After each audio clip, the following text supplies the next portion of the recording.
नमस्कार, मी कीर्ती गायकवाड. स्वागत आहे आपलं आय न्यूज 28 मध्ये. चला तर मग जाणून घेऊयात महाराष्ट्रातल्या ताज्या घडामोडी. भर दुपारी घराला आग, पूर्ण घर आगीत भस्मसात. भिवंडी तालुक्यातील पच्छापूर गावातील जयश्री गजानन राऊत यांचे घर भर दुपारी जळून खाक झाले असून सदर आगीमध्ये कोणत्याही प्रकारची जीवितहानी झालेली नाही.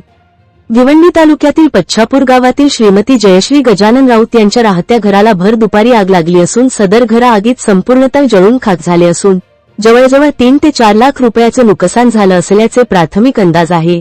सदर घरात जयश्री राऊत या राहत नसून त्या आपल्या मुलासोबत पालघर येथे राहत होते. त्यांच्या घरात कोणत्याही प्रकारची इलेक्ट्रिसिटी सुद्धा नव्हती. त्यामुळे आग कशामुळे लागली त्याचा अंदाज समजू शकलेला नाही. सदर घटनास्थळी वडगाव पोलीस स्टेशनचे कर्मचारी, भिवंडी महानगरपालिकेचे फायर ब्रिगेड बंब तसेच महसूल विभागाचे कर्मचारी उपस्थित राहून सदर घटनेचा पंचनामा केला आहे. इंडिया न्यूज 28 साठी भिवंडीहून मुख्य प्रतिनिधी शिवाजी राऊत.